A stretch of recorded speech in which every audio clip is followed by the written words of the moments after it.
Hi, welcome to Color Speak. It's Janet Huxley, and I'm so happy to be here with you today. And I'm excited to tell you about the guest that we have on the show. And I want to say I've missed you. It's good to be back. I've been traveling a lot, so I haven't been posting a lot of interviews lately, but I promise I'll get back to it. And as that goes, I just want to say the guest I have on today is going to be speaking on a subject near and dear to my heart.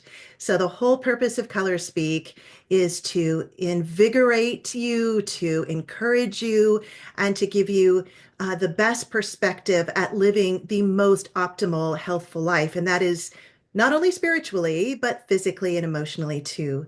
So, in this house, many of you may know, I raised my kids on a farm. We milked goats. We drank raw milk. I ground my own grain. My kids complained mercilessly until they became adults. And then they understood the reasons, the fortitude behind it, and they ended up really advocating for a healthier lifestyle as adults themselves. So, this is something that I've been at for a while and been extremely cognizantly aware of is the importance of so many aspects of your health. We've had on the show people who've talked about frequencies in both what we listen to in music and clothing and red light therapy. And today, my guest is William Gabe Doe, goes by Gabe, and he is going to enlighten us on gut health. And I want to make sure I pull up his bio to get everything right here. He says, after years of struggling with chronic reflux and fatigue, Gabe discovered firsthand how restoring gut balance transformed his body and mind. And now he helps others reconnect with their natural resilience through science-based everyday practices that make gut healing simple and sustainable. He is the creator of Good Brew, a wellness brand born from his journey. And this conversation, I think, is going to be really important, not only if you are somebody who suffered from IBS or you've had any sort of gut health issues, or on the other end of the spectrum, you're somebody who just really cares about staying well and living your optimal life. So please help me welcome to the show, Gabe Doe. Hi, Gabe. Hey, Janet. It's a pleasure to be on the show with you today. I think we're going to have a wonderful conversation. And yes, gut health is central to everything. And as you just intuitively knew that raising your children on a healthy and natural lifestyle did a lot. It was doing a lot to kind of guard them from all the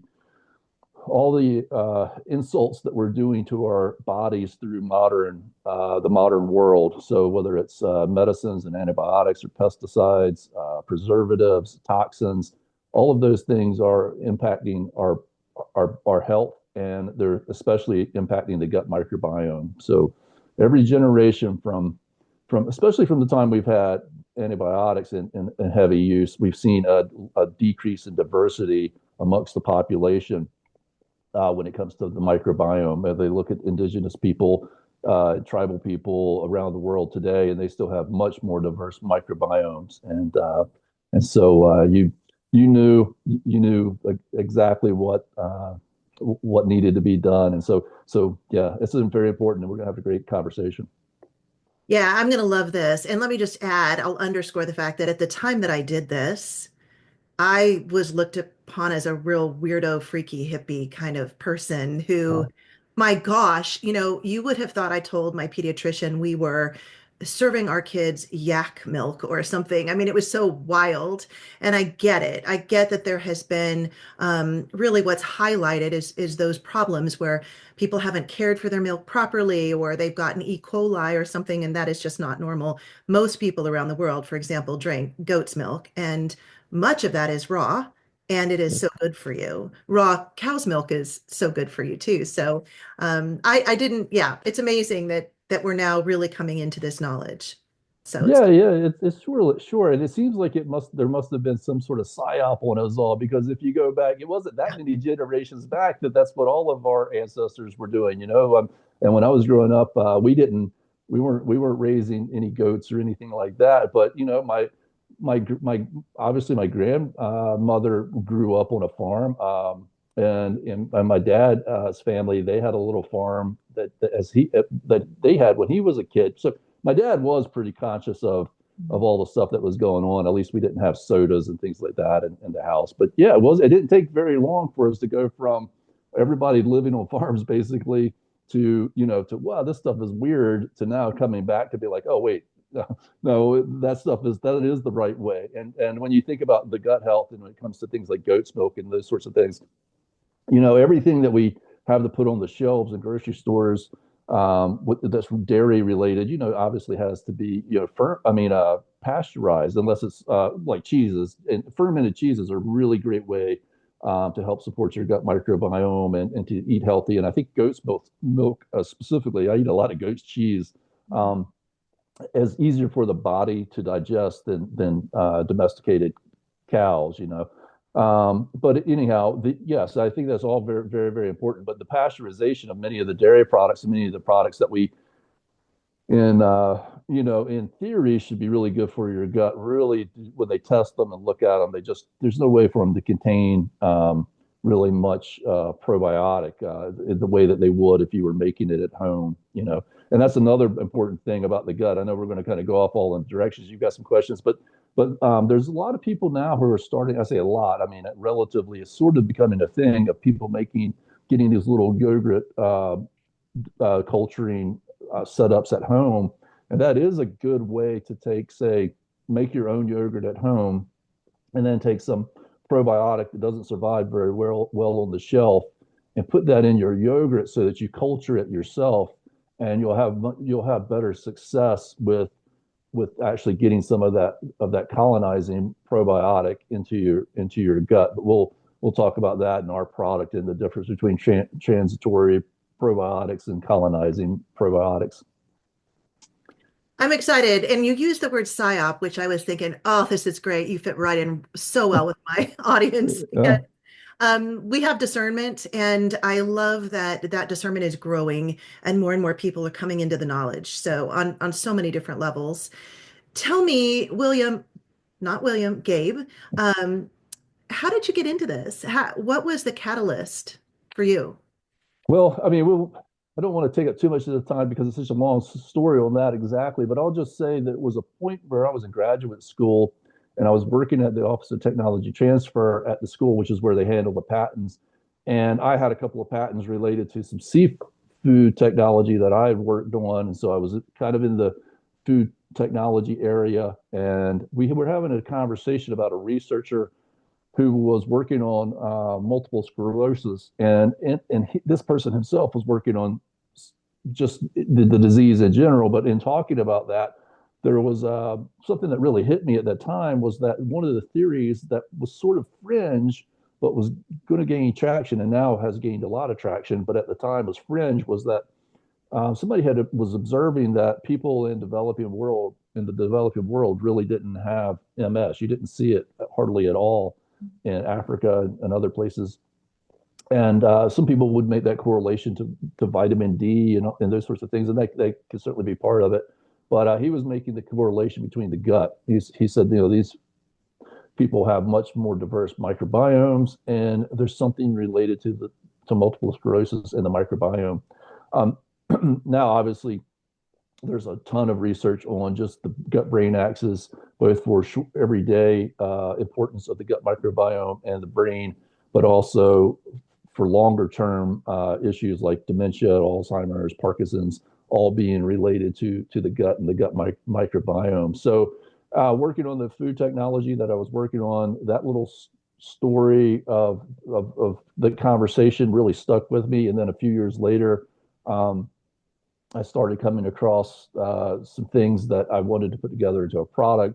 The first product was just too hard to make, so I had to go work on other things, and then I came back to Good Brew, and during that period of time, I also had some severe, particularly GERD, acid reflux, kind of developed for a period of time that was very, very severe for me, and then I went through a lot of life stress, and I think something told me that the gut's important, and what you were, I just kind of told myself what you were working on with the probiotics and the prebiotics and all of that, something you need to get back to. And so we We did. We got back to the product as it is now, called Good Brew. Okay, I have so many questions. Just to back up, just to clarify for the audience, what is diverse microbiome? What would you define that as? I mean, I think that I know, but just clarify that for me. Yeah, so we have more DNA in our bodies from microbes than we do of our own DNA. So whether you have the probiotics obviously mean good, that relates to pro meaning good and good life supporting bacteria. So we have uh, trillions of bacteria in our bodies, and there's good ones and there's bad ones, and there's many of them that are sort of, if they're in the right balance, they're good. If there's too many of them, they're bad.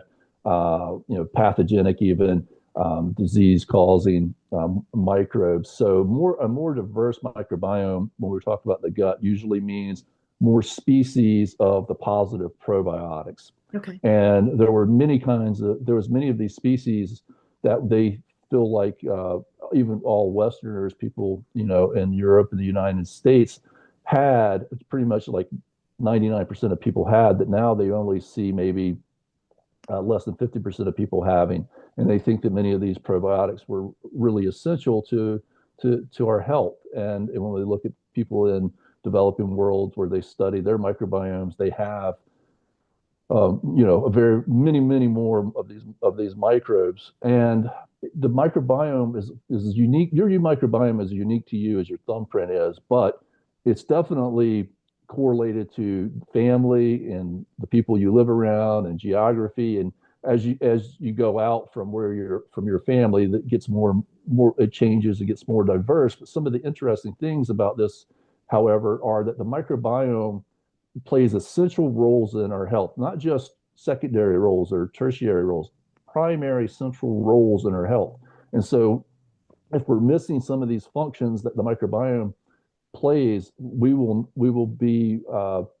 dysfunction as a human. We won't, or animals that have microbiomes. We cannot function properly without a healthy microbiome. And so as you go around the world, they'll find that there's some of these essential roles that the microbiome plays in our health and well-being, and they'll find different species of bacteria, of probiotics, that do the exact same thing because we must have them. There's things like production of short chain fatty acids, which we rely completely on the microbiome for.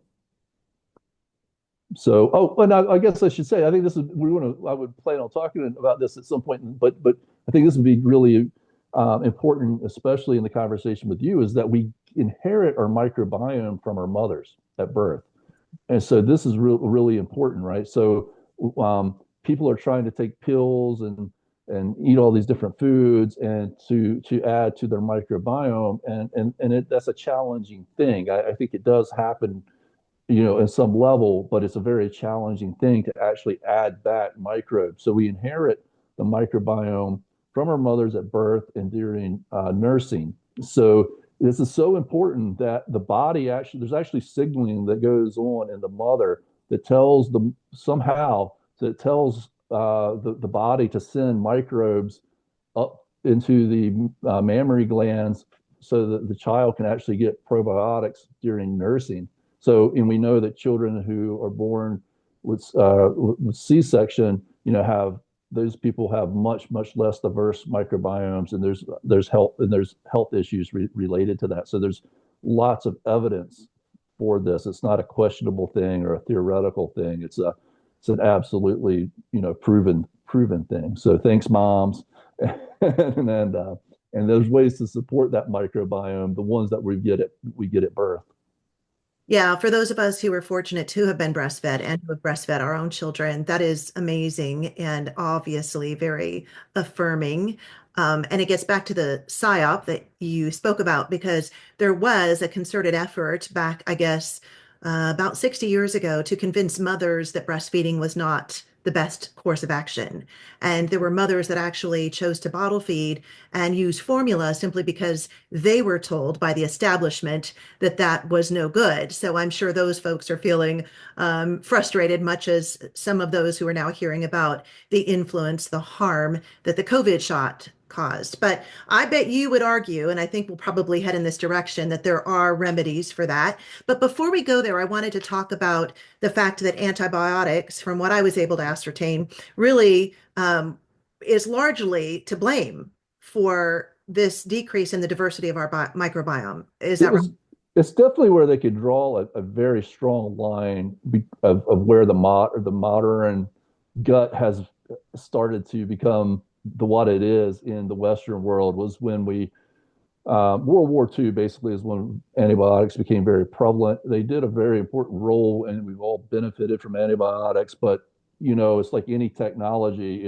it became for whatever reasons, obviously because it's such an easy thing to use as an antibiotic, it became overly used basically, and so now we've done a lot to damage our guts, but we've also done a lot to create, um, antibiotic resistant bacteria and that sort of thing. But with that, I don't think it's not just antibiotics. That's just where you can really see a very dramatic line in the sand. But it's all of these preservatives and pesticides and toxins, and these things are both on a sort of a long-term scale. So where you see like this drop in diversity generation after generation, so it's antibiotics, but you can also see this even in a short period of time where you're not necessarily killing off all of your microbes, but even in just 24 hours of exposure to one thing or the other, you can drastically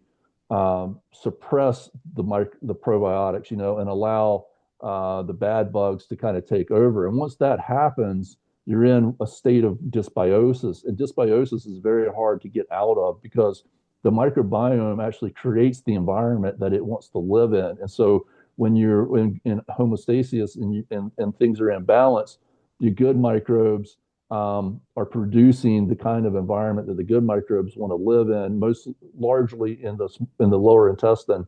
And when the bad bugs take over, they keep creating an environment that they want to live in, and it's very hard to get the probiotics back in balance. But that's one of the things that we do with our product is we provide a product that helps to support that. That would be also things like that homemade yogurt or eating good foods and things like that would also be of a benefit to your probiotic, to the good microbiome.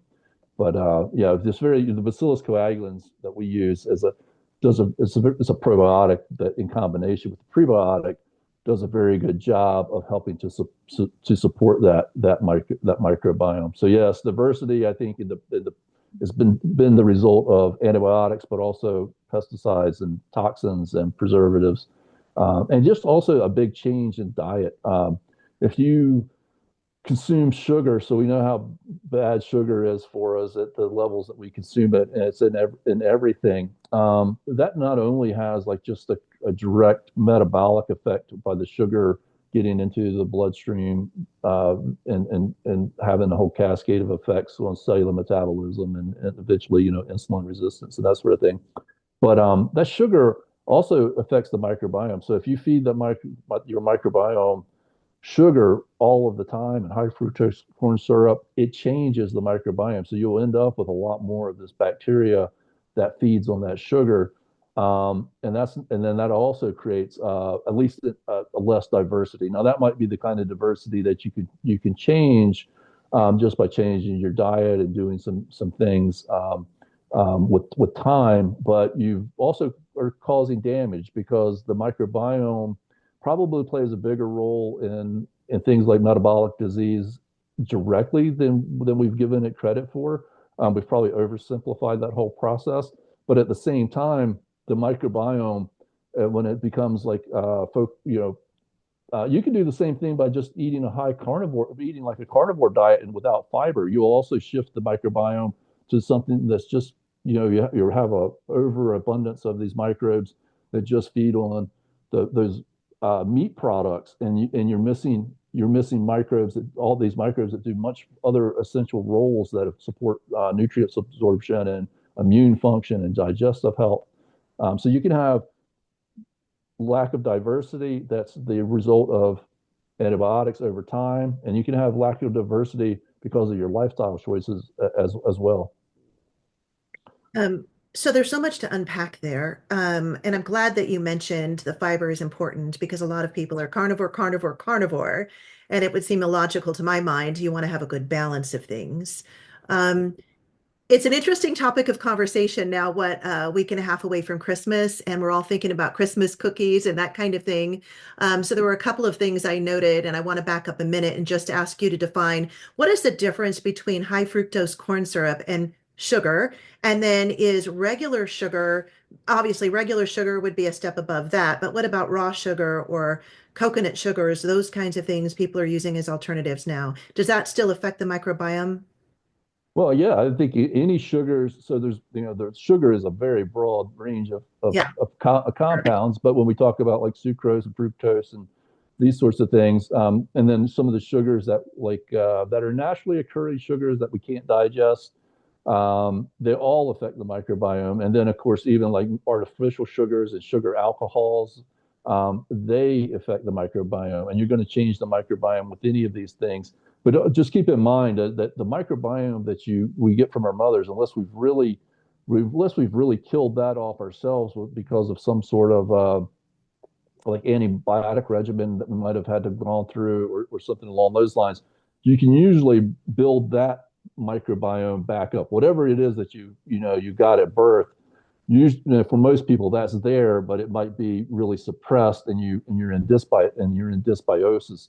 In fact, that's even what the appendix, they think, is the main purpose of the appendix is to contain these microbes, so that when we have a period of time where we are sick or we lose a lot of the microbes that are gut, that's where they are kind of stored at to make a comeback is in the appendix. So with these sugars, I think what you have to keep in mind is, like, when I'm not an expert in the field of sugars, but I do read a lot about this, and as it relates to the gut microbiome, when the body tries to process something like fructose, it's probably just the same as eating sucrose if it's in small quantities. But when you start to consume, like in our sodas, where we're just drinking fructose, high fructose corn syrup, that fructose doesn't get processed in the same way that sucrose does. It doesn't get broke down in the same way, and it causes a lot, and that can lead to a stress on the liver, and the body can produce fats directly from sugars. It's a fairly easy metabolic process for the body to produce fat from sugar, and so there's fructose and things that are also found heavily in a balance with sucrose and fructose is a lot of plants and berries and things like that we would eat at a certain time of the year. If you probably heard this, they've studied this with bears. They not only does it get metabolized differently in the body, can lead to things like fatty liver disease. And we also know that there's a high correlation between areas in the country that consume a lot of sugary beverages, probably fructose being even worse, and higher rates being the main correlation to like metabolic disease, but also cardiovascular disease. It's not necessarily all the fats and things that they were telling us. It's really the sugar consumption is the highest correlating lifestyle factor to severe cardiovascular disease, which now is being linked to the microbiome, actually. So the next tier of that is now a lot of studies are showing that might be as much related to something that's happening with the microbiome. So so it's not like a direct line, like sometimes we've been taught to think the microbiome plays a big role in how we process those sugars and how they affect us and affect the cardiovascular system. But yeah, so then there's Let me sugars like, stop yeah. you if you don't mind, because I want to make sure I remember to ask you to clarify this. When you're saying that berries, where we're talking about how we know that there are times of the year where our bodies are designed to receive those things were Mhm. designed for us to receive at Yes. certain times of the year. So what you're saying to me, I think, which is news to me, is that if you are someone who enjoys berries and you're eating them year round, that could be problematic as far as fatty liver is concerned. Well, the thing is, you have to be eating a lot of berries. So yeah, let me try to kind of tie all that together. What I was saying was that so berries have fructose in them, and they have sucrose in, but they also have a lot of fiber. They have a lot of inulin. In fact, inulin fiber is the kind of fiber that we use in our product. that inulin fiber and all the and probably a lot of microbes that you get off of that if you're eating that like an organic berry, etc. You're that's helping to regulate the sugar uptake as Okay. it is. Also, because there's a lot of fiber, you'd have to eat a lot of berries. But there is a signaling in the time of year that we now know, especially this is seen with bears, but they think it's with all mammals, or at least all land mammals pretty much, is that this fructose is not, it signals in the body to put on weight, and so to start converting these sugars to fats to get ready for winter. And so if you yes, if you eat, I mean, I eat berries pretty much year round too because I love berries, but we probably don't eat. I mean, the average person probably just doesn't eat that many berries for it to be a huge concern. But it is something to keep in mind because if you're trying to cut back on sugars, then obviously berries are sugars. It's not as direct in as much as drinking a soda or a sweet tea or a real big piece of cake or something like that. But it is still sugar. So, I wouldn't put it on the, I'd put that down when if I was cutting out sugar, I'd put a lot of things ahead of berries to cut out. But it's just to keep in mind how the body works. Yeah. The body's trying to go through cycles of survival, and putting on fat, which can be done from eating sugars, is part of that. But there's also an actual signaling, like there's a signaling in the body that tells the conversion process to start happening. So yes, there's a lot more to it, right? And then the microbes that feed on those sugars. We want to have a good balance of microbes, so we need fiber we need the microbes to feed on fiber, because the microbes feeding on fiber, that fiber is what gives the microbes the ability to produce short chain fatty acids and other metabolites. And so if you're consuming sodas, you're not getting any of that fiber that you would be getting with the berries to help support a more diverse microbiome, which then supports much better cellular function and cellular metabolism, which then affects the way that you can metabolize the sugars that you're eating. So it's all a big cycle. So you're getting a lot more when you're eating a berry. You're getting some vitamins, some nutrients, some fiber that help to balance everything. It's not the same as, but still, yeah. I mean, yeah, you could, I guess, eat too many berries at the wrong time of year. So you want to keep that in mind. Yeah, I know someone in my family that has fatty liver, and she eats a lot of berries year round. So I was obviously prompted to ask that. So I was mm, curious about it. yeah, Obviously, we know that sugar is not good for us, and particularly sodas and high fructose corn syrup. And as I'm looking through, back to Christmas and recipes, I look through those old recipes, and a lot of them call for corn syrup and those kinds of things. For a while, it was problematic when I would come across a recipe that called for Crisco oil, for heaven's sake. I mean, you just yeah, throwing all that stuff out, and a lot of those, as you mentioned, I think came around after the Second World War, and things were changing. And of course, I've heard the argument that they were changing intentionally as well. Not only was it for a matter of convenience, uh, yeah, there was a concerted effort to do us in and to get us away from eating holistically, naturally. And so that's a topic that we could go on and on about. And also, I would say alongside of that, parallelly, is just all of the ways that we need to navigate eating these days.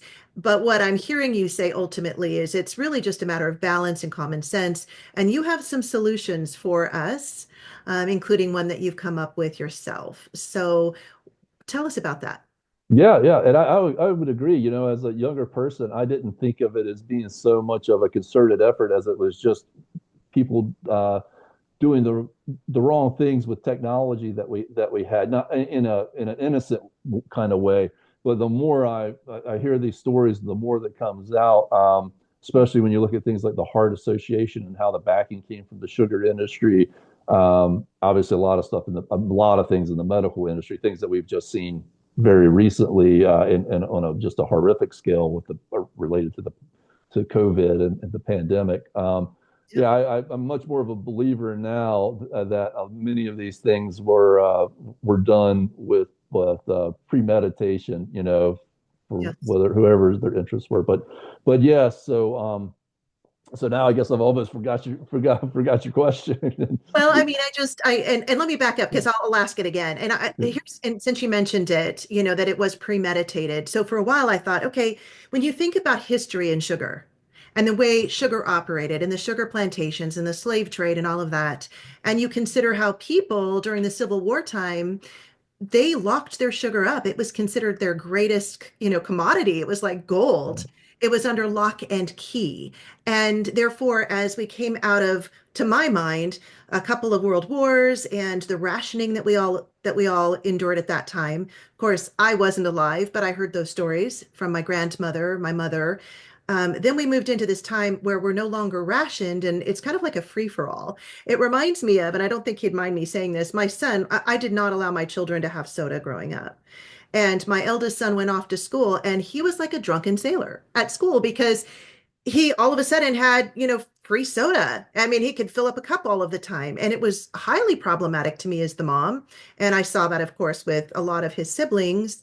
Um, to my mind, that is what was going on after we got through the reparations and all of the things of World War II. All of a sudden, okay, there's sugar available, and we've all been good on the home front, and we've conserved adequately and grown our victory gardens. Well, now let's rejoice and have sugar parties and bake cakes. And Betty Crocker, was there to say, okay, well, here's this recipe and that recipe. And then we all grew up on this kind of feel good mentality that involves sugar. And I was to blame as well, because my kids in California would get off the school bus, and there I was. I wanted to make sure I had freshly baked chocolate chip cookies in the oven because that was the way that I communicated my love to them.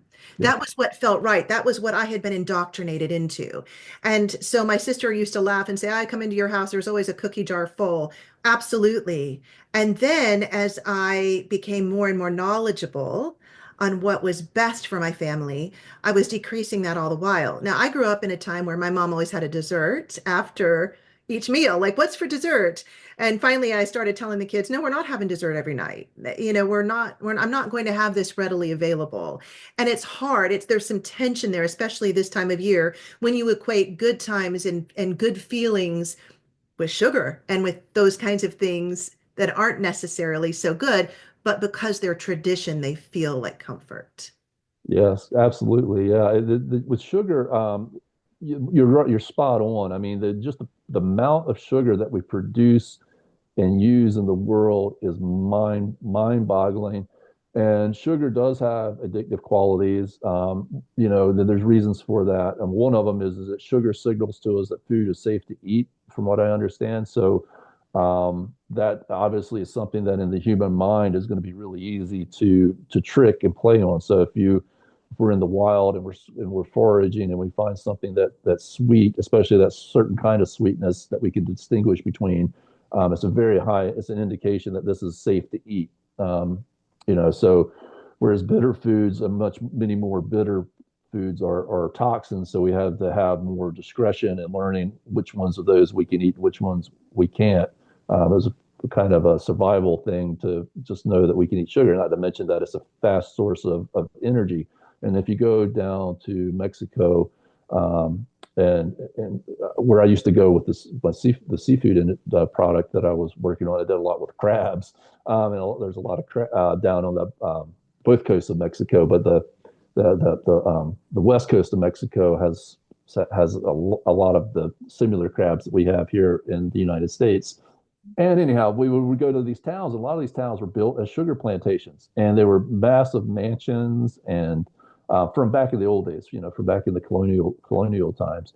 And so it was very much like not a whole lot different than what you think of with the drug trades and things that have developed in those tropical countries. There was something very similar to that happening with the development of the sugar industry. They were making just insane amounts of money.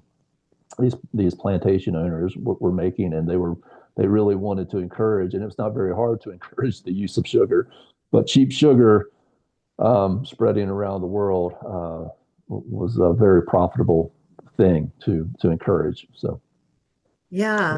yeah, So that's to me fascinating. I think it's very important to have those facts kind of under our belts as we move forward and we understand, okay, it really is addictive and it may be difficult to pull ourselves off of that. But I've noticed myself, once you do that and you move into a different place where you're just not, I just don't, I just don't crave sugar like I Yeah, used to, which is refreshing. And it does happen over time. But also it was a lot easier than I thought it would be, to be honest. Um, so, yeah. so my question earlier for you was, what is it that you're advocating? I mean, obviously, there's certain dietary lifestyle adjustments we all need to make, but you've come up with a product that is helpful to this Yeah, end. yeah. So our product is a very simple product. It's a probiotic and a prebiotic. So prebiotics is that's what the gut microbiome feeds on. Now, in some context, everything's a prebiotic because the microbes feed on whatever you give them. But typically, we think of prebiotics in the way that we use that term as typically something that is positive for the microbiome to feed on. So inulin fiber, soluble fiber, that's the type of fiber we use. That's the type of fiber that's found in fruits. And that is Mother Nature has, provided that to our gut microbiome for as long as we've been around, and same thing with other animals. And so the microbiome probiotics feed on that prebiotic fiber to produce many nutrients and metabolites that help directly. The microbiome itself actually produces metabolites. B vitamins, the microbiome actually produces B vitamins now. They also are looking at thinking that it produces some vitamin D. It helps to absorb nutrients from the foods that we're eating. It plays a huge role in, say, absorption of calcium and magnesium. And then these short chain fatty acids, which is something that I think you'll start hearing more and more about, but it's a very, very important thing that the microbiome does that probably you haven't heard as much about because it's probably hard for companies to make money off of short chain fatty acids. So there hasn't been as much talk about short chain fatty acids, but short chain fatty acids are produced by the microbiome almost exclusively. The bodies do not produce any of these short chain fatty acids, but we do get a little bit of it from the foods that we eat, from butter and those sorts of things. But like 95% of short chain fatty acids are produced by the microbiome. And so feeding the microbiome a good source of prebiotic fiber, or there's other things too, like resistant starches and those sorts of things you can also add to your diet that will help to feed the microbiome. These are very, very important in supporting our overall health and the functions, all these functions throughout our body. But also, it's very important in actually maintaining homeostasis too in the gut, like I was talking about earlier. So then there's these transitory probiotics. I'm trying to tie our product together so that you understand. We have our probiotic is Bacillus coagulans. So the colonizing probiotics that we've been talking about that we inherit from our mother, um, a lot of times if you try to add those and take those in as a capsule, they don't survive on the shelf very well, and then they don't survive through the acid in the stomach. But Mother Nature has also God has also provided to us something that helps with supporting our colonizing microbes, and that's transitory probiotics. And transitory probiotics survive out in nature, and we a lot of times would through history would get those through the soil and things as we dug food up from the ground. They would be in some of the fermented foods that we eat. And these transitory probiotics are in the spore form. That's why they can survive well out in the environment, is because they're a spore. The spores are very hardy. It's very hard to destroy a spore. A spore is essentially a bacteria, a microbe that produces a protein encapsulation. So it stays dormant until it finds the environment that it wants to live in, that for it to germinate. And because it's in a spore, it survives through the stomach, and the stomach acid, it makes its way to the lower intestine, and then it blooms, it germinates, and then it does many of the same functions that the colonizing microbes do, and which helps then support and build up the environment in the gut that supports these microbes, the probiotics, and then the transitory probiotic does its job and it leaves the body, right? And so as you combine that with fiber, um, you create what's called a symbiotic. So you're feeding yourself this transitory probiotic, Bacillus coagulans, with a prebiotic, soluble fiber that feeds those microbes, the one that you're taking, but also the other ones in the lower intestine, to really start to reestablish a healthy gut environment. So our product uses a Bacillus coagulans strain that has over 25 clinical studies behind it. Like 40, over 40 research papers behind this specific strain of Bacillus coagulans.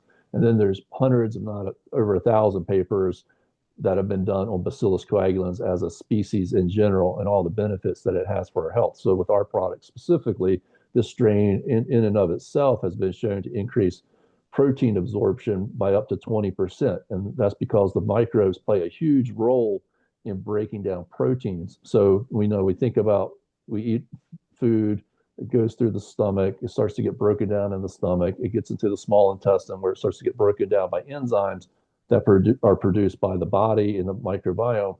But what people maybe don't realize is that the microbiome itself that plays an essential role in breaking down these nutrients, including protein. And protein cannot be absorbed by the body as whole proteins. It needs to be broken down into amino acids and peptides in order for the body to really utilize that protein. And those proteins play a huge role in every function in the body, from the immune system to the muscular skeletal system to pretty much any aspect of health that you can think of. Our body uses peptides and amino acids. They're the building blocks of our body, so to speak, biologically. And so we have a product that has a spore forming probiotic that's backed by research with a organic inulin fiber that you can use very readily. It's not in a capsule. One of the things that happens when you try to take probiotics in a capsule form, they can't physically put enough prebiotic in that capsule to really make a difference. You may buy a capsule, even if it's not surviving through the stomach and the stomach acid. In addition to that, it may say it has fiber, but you can't physically put enough fiber in that capsule to really do much. So our product is a scoop of this prebiotic and probiotic that you can actually put in a hot beverage. Because it's a spore, it survives perfectly fine in a hot beverage like coffee. If you're a coffee drinker or a tea drinker, you could also put it in yogurt or juice, put it in the foods that you eat. But because it's a scoop, you can adjust it to the amount that is appropriate to you. So a lot of our people use our product. They just use one scoop. Some people use 2 scoops. I use 2 scoops every day. But it's very convenient because you can put it in your coffee. But because you use it in a scoop, you can also get enough fiber. You actually get a significant amount of fiber. And many of the fibers that are on the market today are either dextrins, or they're fibers that are sold because they're very cheap to get. Most of these big companies, there's 5 big brands, are owned by big pharma, and they're selling fibers that aren't even fibers that we would normally get in nature to feed our gut microbiome. So it's like wheat dextrin and corn dextrin and synthetic fibers. And we actually have a lot of people that tell us that those products made their gut worse, not better. So yeah, we have a very convenient product and a way to help support your microbiome in daily and everyday use. Well, I'm excited. You've sold me because I had so many questions you just answered right there. What makes your product different? I mean, is it in capsule form? How do you take it? I love the idea you can put it in your coffee because, like, I like to use colostrum, but I can't put it in my coffee No, because a heated beverage causes that to be null and void. So, therefore, invariably, I'm going to forget to do it because the time when most people are available mentally and they're thinking about it is to get it done in the morning with the coffee and call it a day. So, that sounds great. I love that you talked about the fiber aspects, the transitory aspects, all of those things that, yeah, sounds great. Sign me up. yeah, that's great. Well, definitely want to get you some samples and for you to use. And we always tell people when they start using the product, just start with a small amount, because anytime you're changing your gut microbiome, you can have changes. For some people they don't have really any of that, and some people do. But we also have people who use our product who have actually had digestive health issues, and even a small amount has really helped them. We hear a lot of testimonials from people who've suffered with chronic constipation, and they've tried all sorts of things with their doctors, and our product has really helped them with that. We also have heard many testimonials related to acid reflux and GERD. So if the medical community doesn't provide really a solution to acid reflux and GERD, which is a very serious and debilitating issue for a lot of people, provide antacids and proton pump inhibitors. Eventually, people get into a situation where they need surgeries. And the antacids and proton pump inhibitors are really, if anything, causing your health to get worse because your stomach is supposed to be acid. It's the most acidic thing. We don't really eat any foods that are more acidic than our stomach, but as the stomach lining gets damaged, it's susceptible to the pain that comes when we eat and acid production. And so you end up, just doing more and more damage to the stomach and the stomach lining and then if you are on these proton pump inhibitors and antacids for too long, you actually start to lose the ability to digest your food properly. So now you run into more problems because you need that acidity in the stomach to properly digest foods, but now you're raising the pH and lowering the acidity, and now you're having more problems with undigested food, and that leads into then some things like severe, inflammatory responses. So one of the things about these short chain fatty acids that the gut microbiome produces, it needs this inulin fiber or resistant starches. It needs to feed on these prebiotics in order to produce these short chain fatty acids. These short chain fatty acids uh, provide up to 70% of the energy source for the cells in the digestive system. And then those short chain fatty acids circulate through the blood to also provide energy to all the cells in the body. And this is a critical thing. And when we're in dysbiosis, we're not producing these short chain fatty acids as well as other nutrients. And so the gut lining gets weakened. And that's where a lot of things you hear the term leaky gut. Things start to get outside of the gut that should stay in the gut, and then our bodies create an inflammatory reaction, an immune response, which creates inflammation to these foreign agents getting out into the body. And one of those is undigested proteins. So, as you know, I mean, our most of the food that we eat, the nutrients is absorbed into the blood vessels within the digestive system and make their way to the liver. But fats, they take a different route. So this is another thing, you can imagine the difference between eating healthy fats like olive oil and fish oil and things like that versus bad fats. They go out and through the lymphatic system. They don't get absorbed directly into the blood vessels of the digestive system. They go out into the lymphatic system, which then circulates up through the heart and then gets pushed down to the liver. So when our gut's in dysbiosis and we're not producing the nutrients and short chain fatty acids that maintain a healthy gut and a gut lining, the epithelial lining of the gut, these undigested foods also, like proteins especially, go out with the lipids.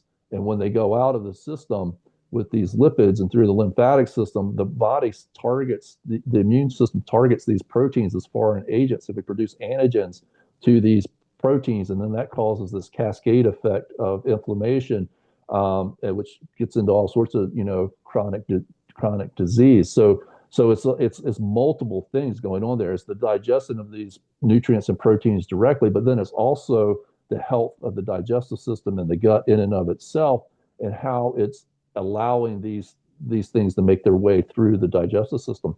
Do you know 90% of the serotonin produced in your body is produced in the gut? Mm. And serotonin is an extremely important neurotransmitter that signals gut motility and moving things through the gut. But serotonin, now they know, also plays a huge role in cellular metabolism. There's a pathway. So all this, we talk about melatonin in the brain, but there's melatonin in all the cells in the body as well. And this melatonin plays a huge role in mitochondrial function. But the precursor to the melatonin is serotonin. And we know that the gut microbiome plays a huge role in how healthy the gut is and how we produce the right levels of serotonin. And serotonin in the gut, which then has a cascade effect on all the neurotransmission and the proper gut function. But now when they also are seeing it as a role in all the cells in the body.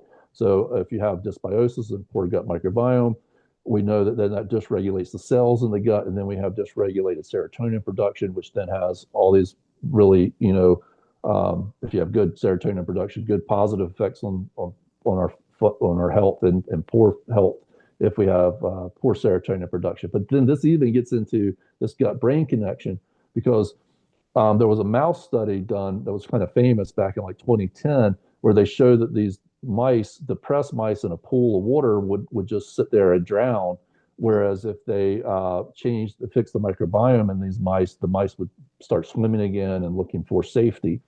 Then when they cut the vagus nerve is the nerve that goes from the digestive system, the gut, up to the brain. And about 70% of the transmission of signals goes from the gut to the brain and about 30% from the brain to the gut. So when they cut the vagus nerve in these mice, they went back to being depressed again. So what's that saying is that the healing was happening in the gut, and it was the signaling from the gut to the brain that was really the impact on the depression in these mice. That, it was the gut itself. And the gut, if is the second largest concentration of neurons in the body. They call it the second brain. And that's not all just to help with digestion. We would not have that many neurons in one place if it was all just about digestion. There's obviously a very important role that the gut's playing in our physiology and in our health. And this, what you started off this show with, it's all connected: spirituality, um, physical health, and mental health. It's they're not separate. It's all together. And a healthier human's a more conscious human. And one of the things they've shown with the serotonin production as well is when they were looking at veterans who have PTSD, these same cells that produce the serotonin, they also can produce what's called corticotropin release hormone. And that's also produced in the brain, but it's also produced in the gut. And in the gut, it's produced by the same cells that produce serotonin. And when the gut microbiome gets out of whack, we start producing too much of this corticotropin factor, but we get the double whammy. It produces those same cells start producing too little of the serotonin. And the corticotropin factor is what signals the release of cortisol and these heightened levels of anxiety and adrenaline. Cortisol is the precursor to adrenaline. And so what they saw with these veterans is not only, and they've seen this with autistic children, et cetera, and just now with people in general, there's just these extreme groups are easier to see results with. So we know this is important to every human being on earth. But that, by changing the gut microbiome, you can do a lot to help reduce these symptoms of anxiety, et cetera. But what's even, I think, more kind of mind-boggling is that now they're actually saying that the disruption in the gut microbiome of people at the time they experience trauma has a direct link to whether or not they develop, how they process trauma. So if our gut's in homeostasis and we have a healthy gut, our bodies are producing the right levels of these neurotransmitters, and we're in a much better state of mind, health wise, cognitive health wise, to process trauma.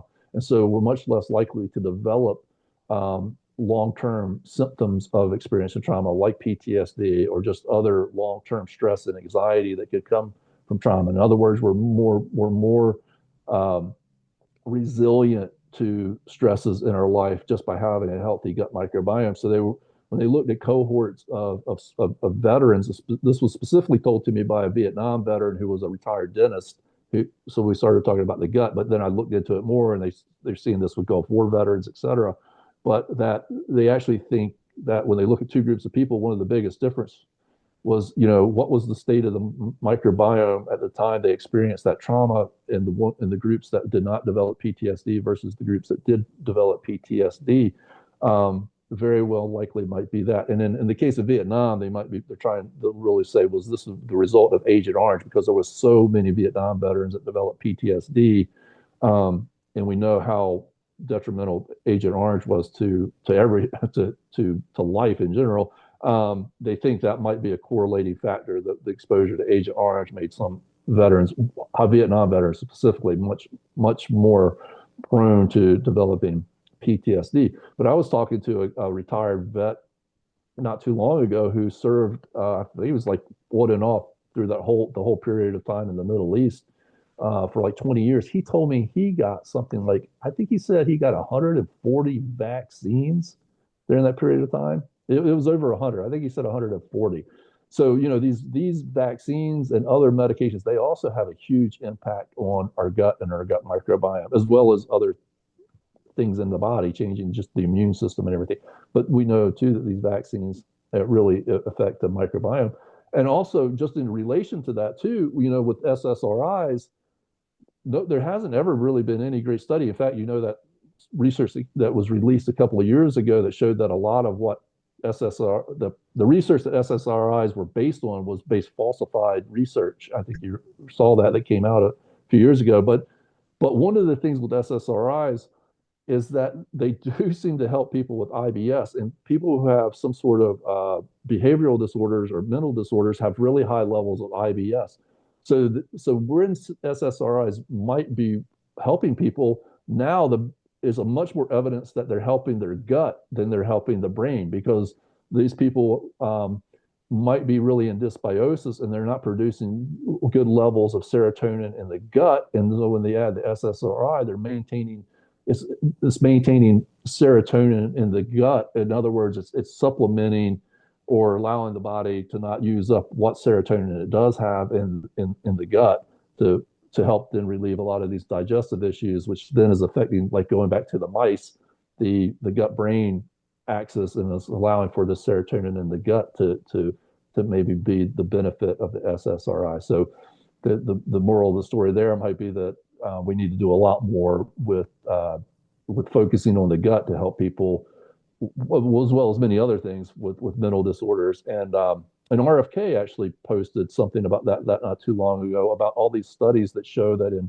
with incarcerated people, that they could get much lower levels of violence with incarcerated people by improving the foods that they were eating and directly impacting the gut microbiome. They showed this also with adolescents and juveniles who were who were having some sort of behavioral issues, or that was leading to criminal activity and those sorts of things. There was this direct relationship to the gut. So many other things in our bodies also impact.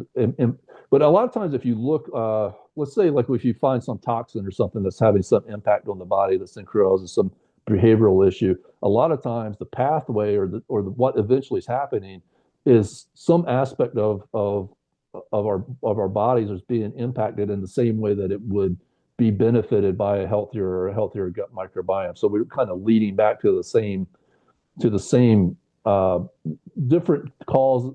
things impacting the same area of health in the biology of our bodies, that's then producing an end result. So that we don't want, or unwanted result, or a wanted result. The dementia and those sorts of things. Now they've known for a long time, long time, that there was a relationship between digestive health and a predictor of Parkinson's disease, gut health, and dementia. But there's some good research now showing a couple of different ways that is actually possibly the result of. One of them is oral health. So the microbiome plays a big role in oral health. We have a microbiome in our mouth, and that's related to the microbiome throughout our gut.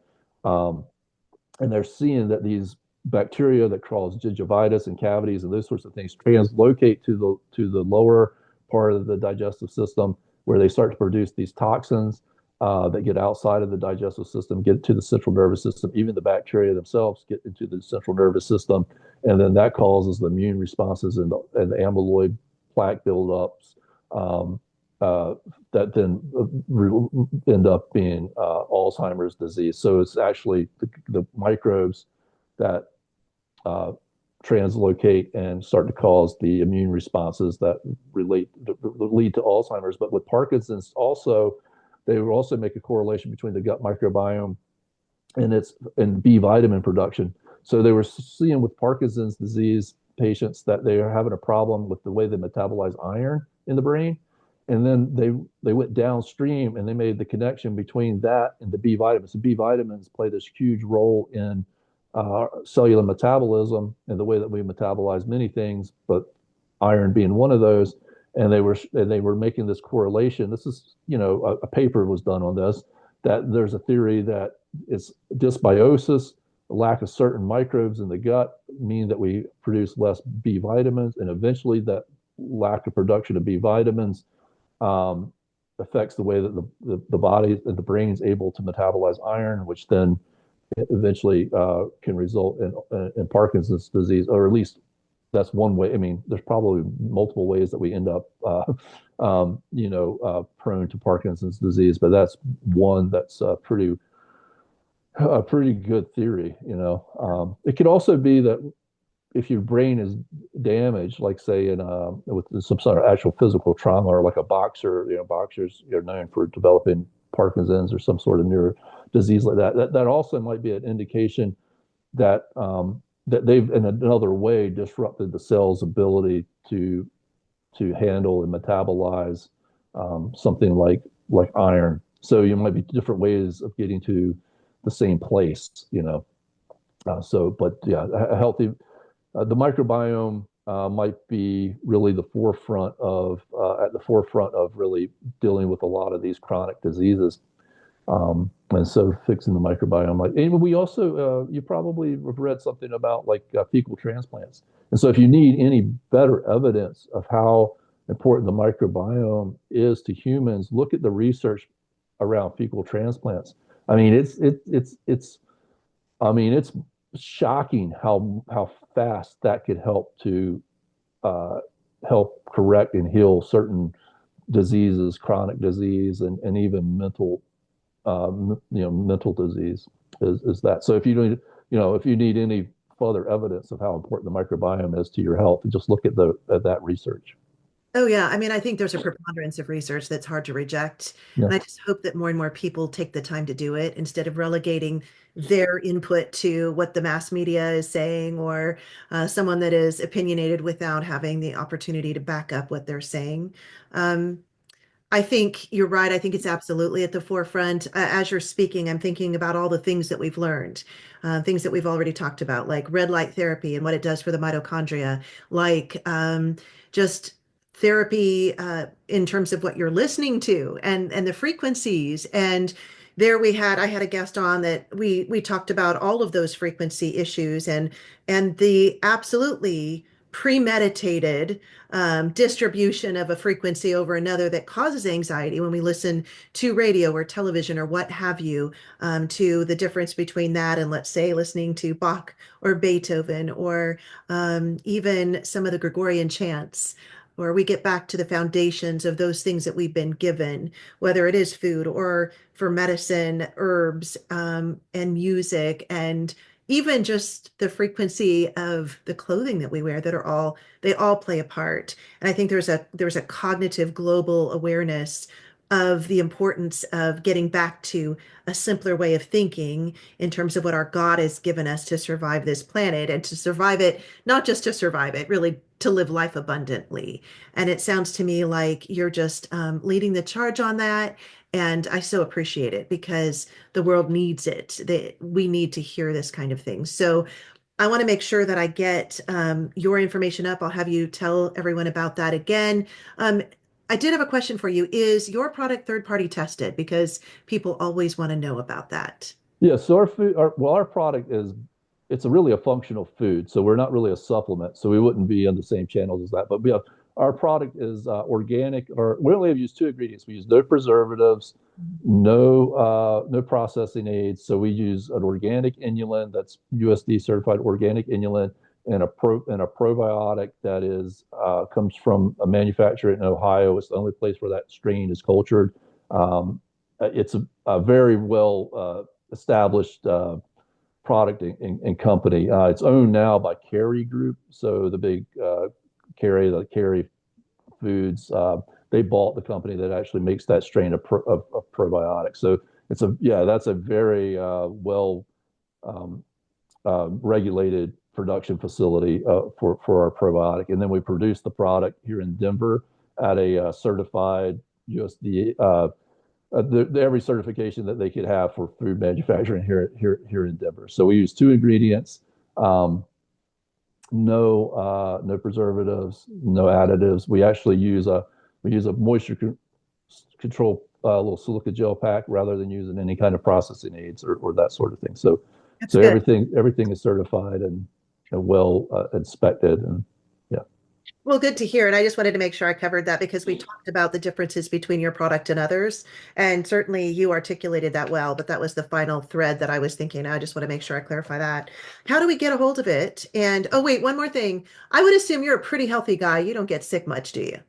No, I don't get sick a lot, and I've actually had quite a few people who've told me that one of the things with the immune function and that sort of thing is probably something that you notice over time.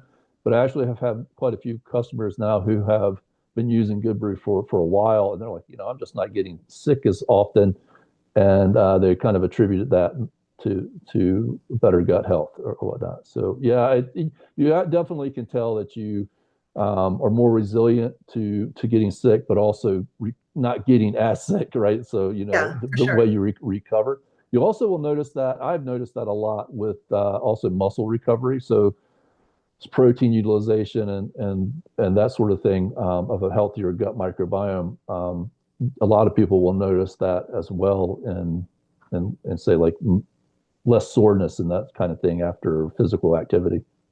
Yeah, that's good information. I know that, in fact, we didn't even really know what we were doing when we were milking goats, Yeah. and drinking. But at one point we realized, wait, we're, we're not getting sick. We're not sick. And I think that has carried over. It's been years. Oh gosh, probably 7 or 8 years since I've done that now. But it's carried forward because I've noticed things like, I don't know, just traveling Europe with a daughter we had 4 countries one summer, a couple of summers ago, and we realized, okay, we didn't have hand sanitizer. We really didn't have access to running water. We were eating a lot of handhelds. Never were we sick. Never were we slowed down. When COVID came around, the reason I knew I had COVID was I lost taste. Oh wow. Yeah. That and but you're right, the recovery, and here's my point, the point I'm making. Even though I don't feel like I live according to, I mean, I want to up my game, right? But it's interesting that even just those foundational things that I put into place when my kids were little has made an impact. Even I see with my granddaughter, one of them who's rarely sick, and if she is, boy, it's like a day and she's bouncing back. So it's an exciting thing. I want to encourage everyone that this is the real deal. It really is helpful. And if you're having any kind of issues or you just want to live an optimal life, I encourage you to look into this. This is great. So, Gabe, tell us how we get your product. Yeah, What's good brew, BRU. So it's spelled BRU. So GOODBRU.com. That's the best where you can find it. And we're not in very many stores yet. So goodbrew.com. And you can use code Merry Christmas to get a little discount. And we have several Christmas specials running right now. So we always price our product, even at full price, very competitively. We could charge a lot more for it based on other products on the market, but we price it so that people can keep using it. We have a very high reorder rate, and many people use this product very regularly. So we want it priced that way. But we have the Christmas specials. We buy a large, get a free small, or get two mediums at a heavily discounted price, or we got the three of these little ones that we call the stocking stuffer special. But some people like these because you could travel with them. So there's three. So there's multiple specials for the Christmas specials, and then you can add another 10% off of that if you use Merry Christmas as a discount code. got it? I'll have this in the show notes. Well, Gabe, it was a pleasure talking to you today. I know you were a wealth of information, and I am convinced that there are a lot of people that are very thankful for it. Yeah, anything else you want to add before we close? No, thank you, Janet. That was a very good conversation. I know we could have gone on and on. Oh, for And sure. if you ever want to speak again, just let me know. It was a pleasure to be on the show. Absolutely. I would like that. I want to have a lot of these guests back that I've had on that as we continue to forge ahead and we help people live a healthier lifestyle. I'm all about it. So, Absolutely. Yep. It's all connected. Everything, a healthier microbiome, healthier cells, red light therapy, all these things, they're all yeah, going to work. They work better together. they So do. yeah, Yeah. yeah. Exercise. Yeah. Well, thanks for coming on Thank today. you. The rest of you, thank you so much for hearing us out. I hope you found today helpful, and I hope your day is filled richly with many blessings and color. Until next time, see ya.